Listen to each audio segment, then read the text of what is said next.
Halo adik-adik, bertemu kembali di video pembelajaran kimia. Pada video kita kali ini kita akan membahas salah satu materi terkait dengan termokimia.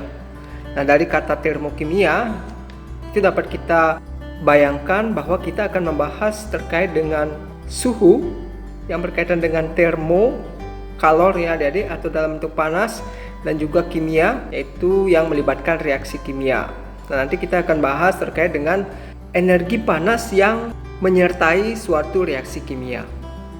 Tetapi sebelumnya kita akan membahas terkait dengan gambar yang sudah saya tampilkan berikut ini. Nah, ini adalah salah satu contoh fenomena pembakaran sebuah kayu ya adik-adik. Kayu yang dibakar, ketika kita berada di sekitar pembakaran kayu tersebut, maka kita akan merasakan suhu yang sedikit lebih panas ya adik-adik. Suhu yang panas dibandingkan dengan suhu-suhu di luar. Nah, kenapa hal itu bisa terjadi dan kenapa pula ketika pembakaran itu selesai maka suhunya akan kembali seperti semula atau normal kembali? Kemanakah kalor yang dihasilkan dari proses pembakaran kayu tersebut adik-adik? Apakah kalor itu hilang? Setelah kalian menonton video ini, maka kalian akan lebih memahami terkait dengan kalor yang dihasilkan dari pembakaran kayu yang ada pada gambar di slide ini. Ketika kita belajar termokimia, kita tidak terlepas dari dua istilah, yaitu sistem dan lingkungan. Apa itu sistem? Sistem itu adalah suatu reaksi atau proses yang sedang menjadi pusat perhatian kita. Nah, di sini dalam kimia, sistem itu adalah suatu reaksi ya, reaksi kimia atau suatu proses yang sedang menjadi pusat perhatian kita. Sedangkan lingkungan, segala sesuatu yang berada di sekitar sistem. Nah, lingkungan itu adalah segala sesuatu yang berada di sekitar sistem. Nah, kalau kita lihat tadi pembakaran kayu bakar itu, yang menjadi sistem itu adalah proses reaksi pembakaran kayu, sedangkan lingkungannya adalah segala sesuatu yang berada di sekitar proses pembakaran kayu tersebut, termasuk kita yang berada di dekat pembakaran tersebut. Nah, sistem dan lingkungan melakukan interaksi. Nah, di interaksi yang disebut di sini adalah interaksi serah terima energi berupa energi panas dan juga bisa terjadi serah terima materi adik-adik. Nah, berdasarkan interaksi tersebut, maka interaksi sistem dan lingkungan dapat dibagi menjadi tiga. Yang pertama adalah sistem terbuka, yang kedua adalah sistem tertutup, dan yang terakhir adalah sistem terisolasi. Sistem terbuka itu adalah sistem di mana di dalam sistem dapat mengalami pertukaran materi dan energi dengan lingkungan. Nah, sistem terbuka ini, sistem itu mampu melakukan pertukaran materi dan juga energi dengan lingkungan di sekitarnya. Sedangkan sistem tertutup, sistem itu hanya dapat melakukan pertukaran energi saja, tidak disertai dengan pertukaran materi. Kalau sistem terisolasi, sistem dan lingkungan tidak akan mengalami pertukaran materi dan energi, sehingga energi yang terdapat dalam sistem itu akan tetap berada dalam sistem. Nah, dapat digambarkan seperti berikut, yang mana termasuk sistem terbuka, sistem tertutup, dan sistem terisolasi. Kalau sistem terbuka diibaratkan air yang berada pada gelas terbuka. Nah, di dalam sistem ini adalah airnya, sedangkan lingkungannya adalah udara di sekitar air. Nah, antara air dan udara akan terjadi pertukaran baik itu materi dan juga energi.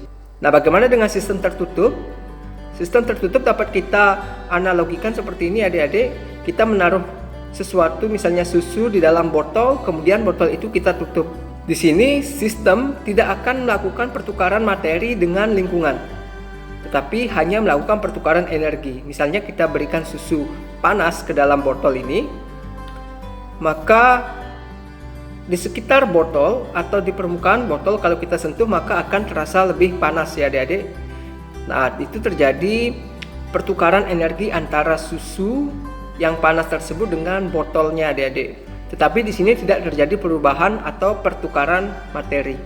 Di dalam sistem terisolasi itu tidak terjadi pertukaran energi dan materi antar sistem dan lingkungan. Nah, baru kita akan belajar terkait dengan termokimia. Termokimia itu sendiri merupakan cabang ilmu kimia yang mempelajari hubungan antara kalor atau sering disebut dengan energi panas dan reaksi kimia atau proses yang berhubungan dengan reaksi kimia. Nah, dari pengertiannya ini kita tahu bahwa kita akan membahas terkait dengan hubungan antara energi dan reaksi kimia. Di dalam prakteknya, termokimia lebih banyak berhubungan dengan pengukuran kalor yang menyertai reaksi kimia atau proses yang berhubungan dengan perubahan struktur zat, misalnya perubahan wujud dan perubahan struktur kristal. Nah, ada istilah yang harus kita pahami, yaitu energi, adik-adik. Energi itu adalah kapasitas untuk melakukan kerja. Menurut hukum termodinamika 1, bahwa energi itu tidak dapat diciptakan atau dimusnahkan, tetapi energi dapat diubah dari satu bentuk ke bentuk yang lain. Energi dalam setiap sistem atau setiap benda di alam itu memiliki energi, adik-adik. Nah, energi yang dimiliki benda tersebut itu disebut dengan energi dalam. Nah, energinya dapat berupa yang pertama energi kinetik, yaitu energi yang berkaitan dengan gerak molekul-molekul sistem. Sedangkan bentuk yang lainnya itu adalah energi potensial yang berhubungan dengan atau energi yang tidak berhubungan dengan gerak dari molekul suatu sistem.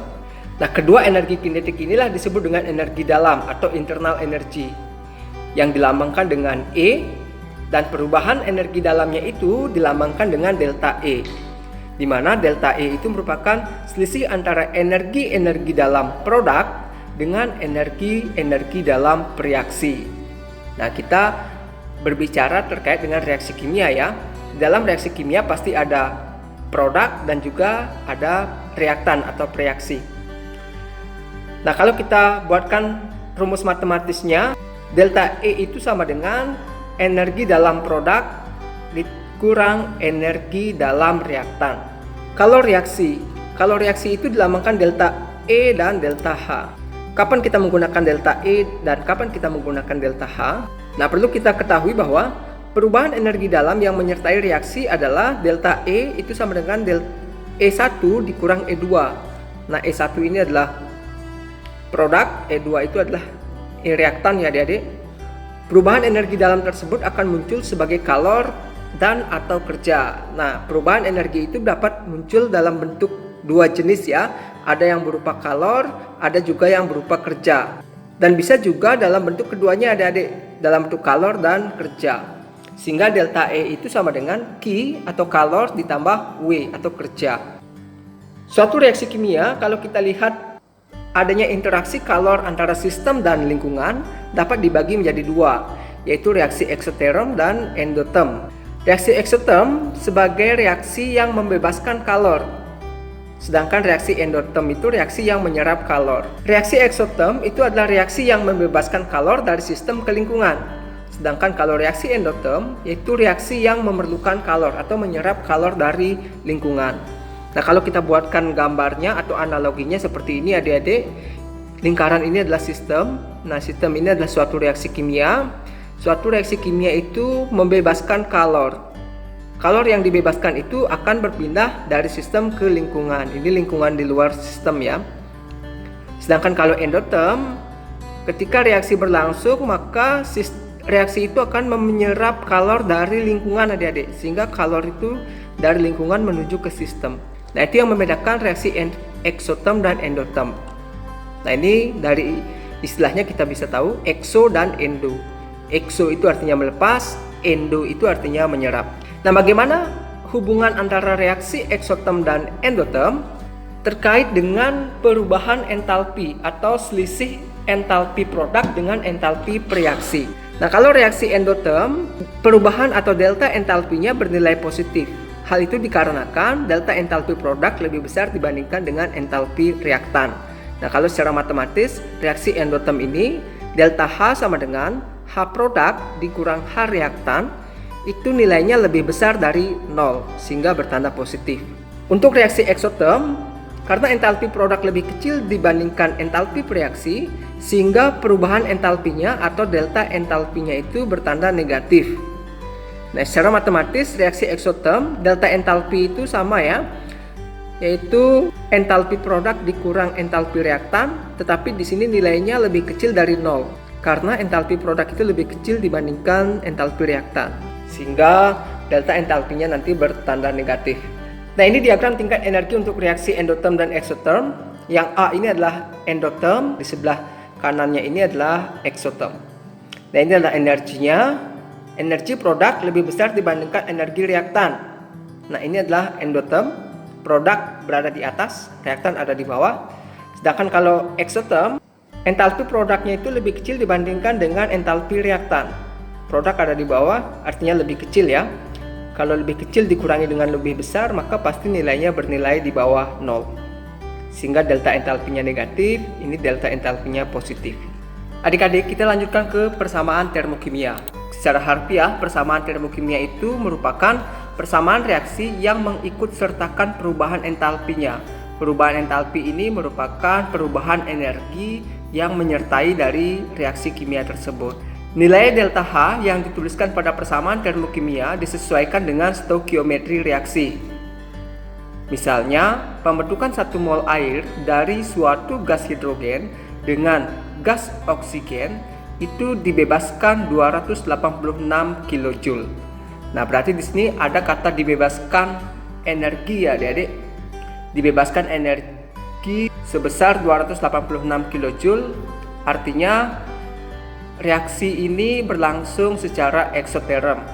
Kalau eksoterm, maka nilai delta entalpi bernilai negatif. Jadi persamaan termokimianya adalah H2 dalam fase gas ditambah setengah O2 dalam fase gas juga menghasilkan H2O dalam fase liquid ya adik-adik. Delta entalpinya sebesar minus 286 kJ karena ini adalah reaksi eksoterm, atau 2H2 ditambah O2 menghasilkan 2H2O di mana delta entalpinya sama dengan minus 572 kJ. Di sini delta entalpi mengalami perubahan dikarenakan kenapa? Karena di sini pada reaksi pertama itu adalah pembentukan 1 mol air ya adik-adik. 1 mol air, kalian bisa perhatikan perbedaannya. Koefisien dari H2O di sini adalah 1. Sedangkan pada reaksi kedua itu adalah pembentukan 2 mol air. Nah, koefisiennya ada 2 di sini adik-adik. Jika koefisiennya berubah, maka nilai delta entalpinya juga ikut berubah. Kalau ini adalah semuanya dikali 2 ya. Karena pembentukan 2 mol H2O, otomatis gas hidrogen yang diperlukan juga 2 mol, sedangkan gas O2 adalah 1 mol. Gas H2O yang terbentuk adalah 2 mol dan delta entalpinya juga dikali 2 adik-adik, yaitu minus 572 kJ. Itu adalah salah satu sifat dari delta entalpi suatu reaksi.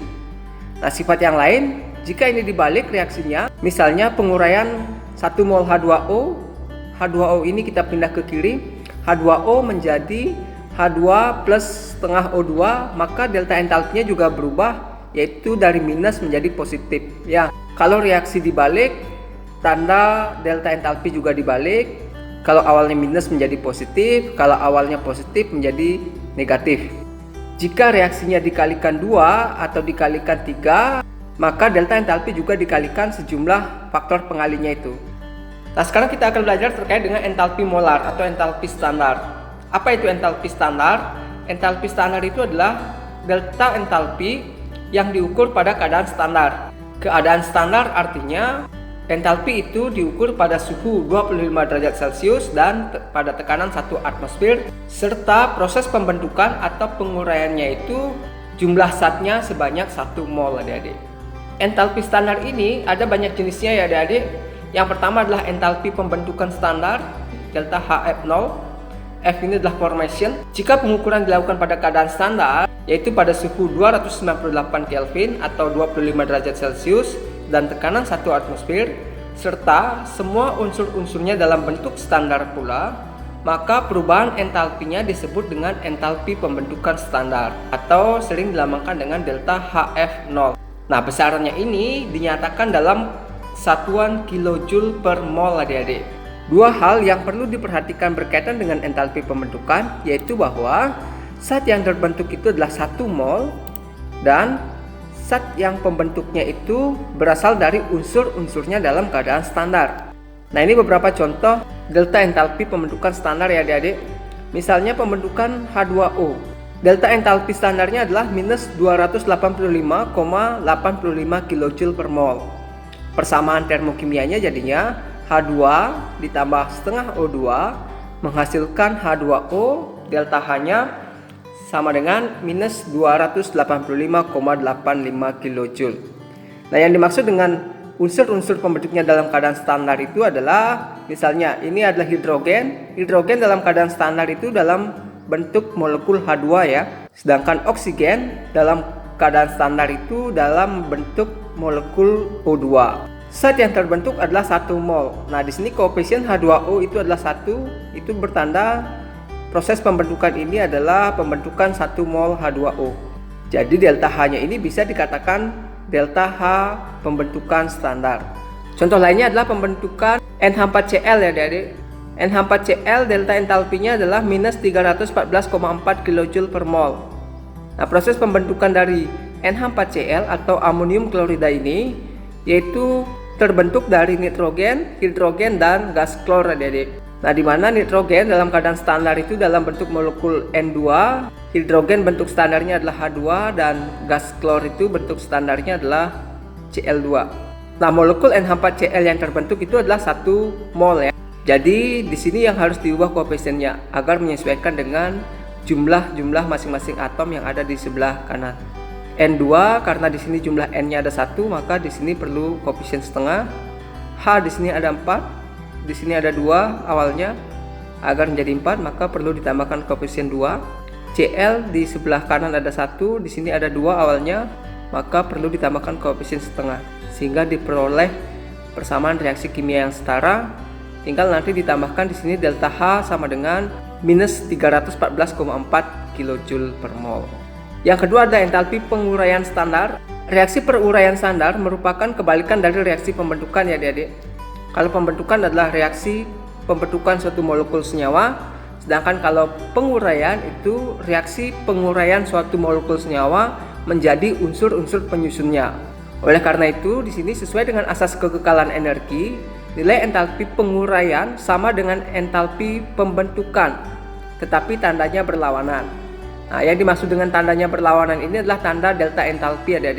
Kalau di delta entalpi pembentukan tandanya negatif, delta entalpinya bernilai negatif, maka di tanda entalpi penguraian itu tandanya akan berubah menjadi positif. Saya contohkan misalnya, H2O itu diuraikan menjadi unsur-unsur penyusunnya berupa H2 dan O2. Delta entalpinya adalah plus 241,8. Kalau di pembentukan tadi, proses pembentukan H2O dalam bentuk gas itu adalah minus 241,8. Tetapi kalau penguraian, gas H2O menjadi unsur-unsur penyusunnya itu nilai delta H menjadi positif 241,8 kJ per mol. Selanjutnya adalah delta entalpi pembakaran adik-adik.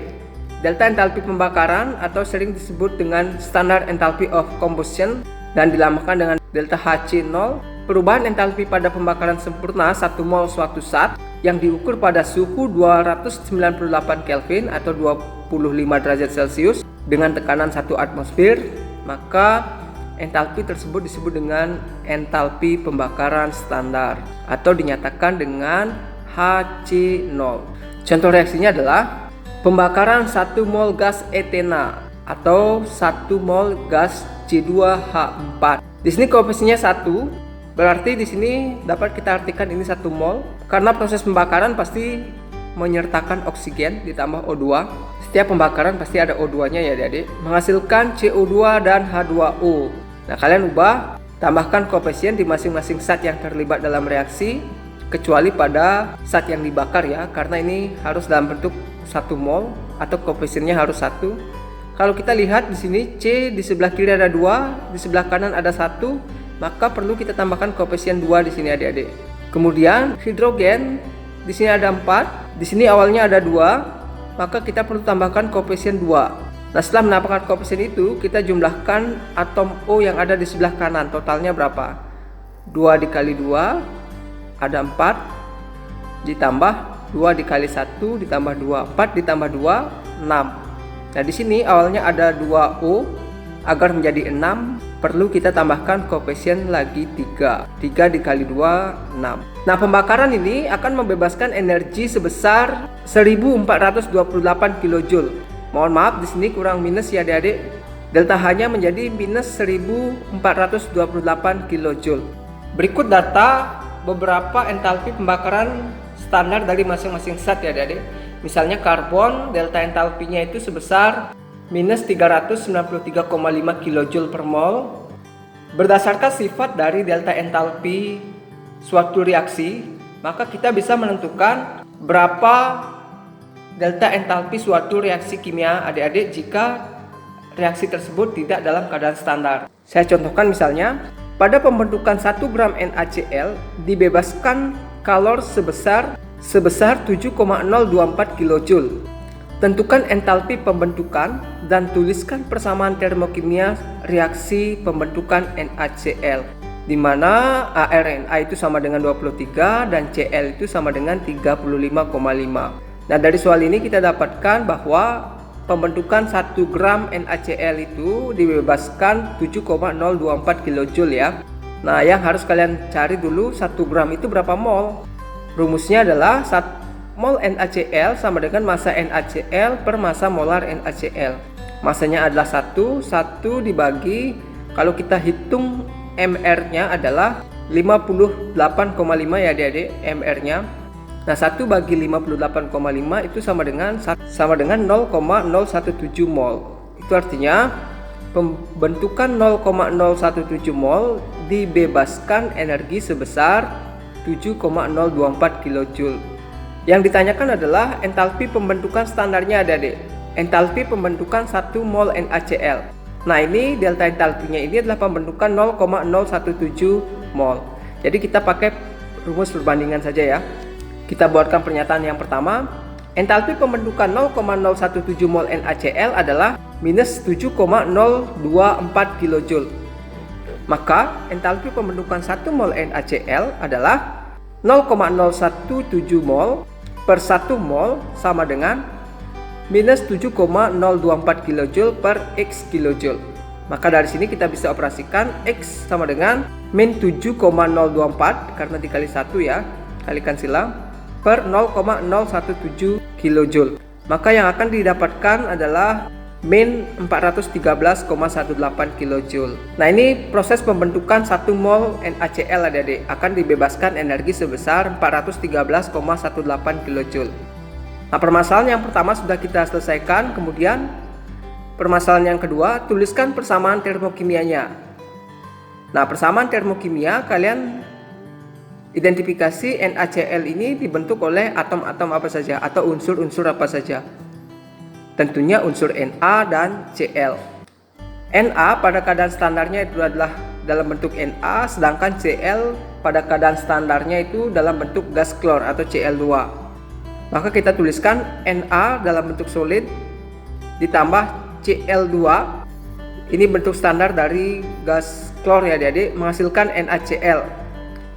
Baru kita tambahkan koefisien Cl Na di sini ada 1, di sini juga ada 1. Di sini jumlah Cl-nya ada 1, sedangkan di sebelah kiri Cl-nya ada 2, maka perlu kita tambahkan koefisien di sini ya. Kita tambahkan 1/2. Jadi setengah kali 2 itu 1. Otomatis jumlah Cl-nya sama antara kiri dan kanan.